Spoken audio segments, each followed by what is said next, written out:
Japan के तट पर हुई ये घटना सिर्फ एक गोली चलने की कहानी नहीं थी। ये उस आग की शुरुआत थी जो बहुत पहले सुलग चुकी थी।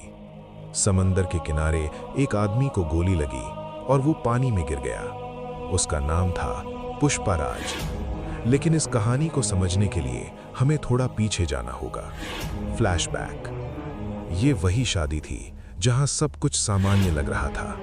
रोशनी थी, मेहमान थे, संगीत था, और तभी एक फोन कॉल आया। दूसरी तरफ से सिर्फ एक वाक्य, अगर तू वाइल्ड फायर है तू अपने परिवार को बचा कर दिखा। उस कॉल के बाद पुष्पा ने पहली बार खतरे को महसूस किया। कुछ ही सेकंड में उसे एक गुलदस्ते में बम दिखाई दिया। टाइमर पर सिर्फ 10 सेकंड बचे थे। उसने लोगों को बाहर निकालने की कोशिश की, लेकिन विस्फोट उससे तेज था। धमाके के बाद शादी का स्थान मौत के मैदान में बदल चुका था। कई निर्दोष लोग मौके पर ही मारे गए। जब पुष्पा को होश आया, उसने अपने परिवार को खो दिया था। उसकी भतीजी, उसका पति, दोनों भाई और अंत में उसकी माँ। मरने से पहले उसकी माँ ने सिर्फ एक बात कही, वादा कर, जिन्होंने ये किया है उन्हें ऐसी मौत देगा कि दर्द इतिहास को याद रहे। ये वादा इस कहानी की दिशा बदल देता है। श्रीवल्ली गंभीर रूप से घायल थी। डॉक्टरों की रिपोर्ट साफ थी, बच्चा नहीं बच सका। उस दिन पुष्पा ने 3 चीजें खोई, परिवार, भविष्य और कानून पर भरोसा। इसी समय दूसरी तरफ प्रताप रेड्डी अपने भाई और भतीजे की चिता के सामने खड़ा था। उसके सामने रखा गुलदस्ता एक संकेत था, और फिर वो आदमी सामने आया, रुद्र रेड्डी। हथियारों और कोयले की अंतर्राष्ट्रीय स्मगलिंग से जुड़ा नाम। उसने स्वीकार किया, मैंने पुष्पा का पूरा खानदान खत्म कर दिया। इसके बाद राजनीति ने करवट ली। पुष्पा पर आरोप लगा कि उसने अपने सौतेले भाई की हत्या की। सरकारी रिकॉर्ड में वो अपराधी बन चुका था। पब्लिक के सामने सच छुपा दिया गया। पुष्पा को अंतिम संस्कार के दौरान गिरफ्तार किया गया। थाने में उसके साथ वही हुआ जो पहले भी हुआ था, लेकिन इस बार वो आदमी बदल चुका था। उसने कहा, मैंने अपनी माँ से वादा किया है, अब पीछे नहीं हटूंगा। रात के समय पुष्पा हिरासत से फरार हो गया। उसने मंगल श्रीनू के नेटवर्क पर हमला किया। मरते वक्त श्रीनू ने एक नाम लिया, रुद्र रेड्डी। यहीं से पुष्पा को अपने दुश्मन का चेहरा दिखा। इसके बाद पुष्पा सीधे मुख्यमंत्री तक पहुंचा। वहां कोई भाषण नहीं हुआ, सिर्फ एक सवाल, मेरे बच्चे के कातिलों का साथ क्यों दिया? उस रात मुख्यमंत्री मारा गया और कहानी अब वापस नहीं लौट सकती थी। पुलिस ने पूरी ताकत झोंक दी। डीएसपी गोविंद पुष्पा के पीछे था।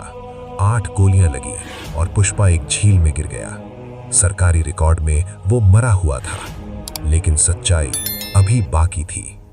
पानी के बहाव ने उसे एक गांव तक पहुंचाया। वहां उसका इलाज हुआ। डॉक्टरों का मानना था उसका बचना चिकित्सा से ज्यादा इच्छा शक्ति का मामला था। पुष्पा ने कहा, जब तक बदला पूरा नहीं होगा मैं जिंदा रहूंगा। 30 दिन बाद जापान के योकोहामा। जो कुछ योकोहामा पोर्ट पर शुरू हुआ था, वो सिर्फ एक आदमी और उसके दुश्मन की लड़ाई नहीं रही। वो एक अंतरराष्ट्रीय युद्ध क्षेत्र में बदल चुका था। पोर्ट पर आग लगने के कुछ ही मिनटों में जापानी कोस्ट गार्ड, प्राइवेट मिलिशिया और रुद्र रेड्डी के हथियारबंद सैनिक तीनों एक साथ मूवमेंट में आ चुके थे। हर दिशा से सायरन की आवाजें थीं। हेलीकॉप्टर ऊपर मंडरा रहे थे। शिप्स ने पोर्ट सील कर दिया था। ये अब एक एनकाउंटर नहीं, अघोषित युद्ध था। रुद्र रेड्डी के पास आदमी थे, हथियार थे, इंफ्रास्ट्रक्चर था, लेकिन पुष्पा के पास सिर्फ एक चीज थी, युद्ध का अनुभव। जंगल, अंधेरा, आग, तीनों उसकी ताकत थे।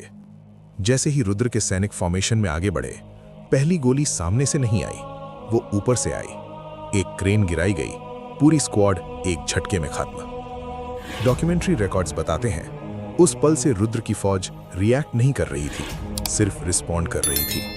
पुष्पा खुलकर नहीं लड़ रहा था, वो दिखता और गायब हो जाता, कंटेनरों के बीच छाया की तरह मूव करता हुआ। एक गोली, एक मौत, फिर सन्नाटा।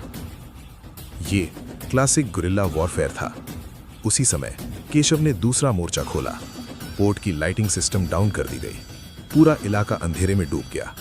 रुद्र के सैनिकों ने अपनों पर ही गोलियां चलाईं। वॉर जोन में कंफ्यूजन सबसे घातक हथियार होता है। रुद्र रेड्डी ने भारी हथियारों का आदेश दिया, ऑटोमेटिक राइफल्स, ग्रेनेड लॉन्चर्स, लेकिन यह फैसला उसके खिलाफ गया। आग और धमाकों ने पूरे पोर्ट को एक बंद पिंजरा बना दिया, जहां भागने की कोई जगह नहीं थी। ड्रोन फुटेज में एक सीन साफ दिखता है। रुद्र रेड्डी पहली बार पीछे हटता हुआ। यहीं से लड़ाई व्यक्तिगत हो जाती है, फौजें पीछे छूट जाती हैं। अब ये सिर्फ 2 आदमी थे। ये कोई स्टाइलिश फाइट नहीं थी, ये कच्ची, बर्बर, थकाने वाली लड़ाई थी। मुट्ठियां, लोहे की रॉड, टूटी हुई हड्डियां। हर वार के साथ पुष्पा के दिमाग में एक ही आवाज गूंज रही थी, उसकी मां की। जब केशव ने फीड लाइव की, पूरा भारत गवाह बन गया। ये अब एक सीक्रेट ऑपरेशन नहीं था, ये पब्लिक वॉर था। लोगों ने देखा एक आदमी किस तरह सिस्टम के खिलाफ खड़ा है। डॉक्यूमेंटेड रिपोर्ट्स कहती हैं, रुद्र रेड्डी मरने से पहले चीखा नहीं, लेकिन उसकी आंखों में डर साफ था। पुष्पा ने कोई भाषण नहीं दिया, सिर्फ एक वार। युद्ध यहीं खत्म हुआ। योकोहामा पोर्ट 72 घंटे तक सील रहा। सरकारी बयान आए, लेकिन सच पहले ही दुनिया देख चुकी थी। भारत में सड़कों पर जश्न था, राजनीति में खौफ। ये युद्ध हथियारों से नहीं जीता गया, ये जीता गया याददाश्त से, घावों से और एक वादे से। और इतिहास में से इस नाम से याद रखा गया, पुष्पा द रैम्पेज।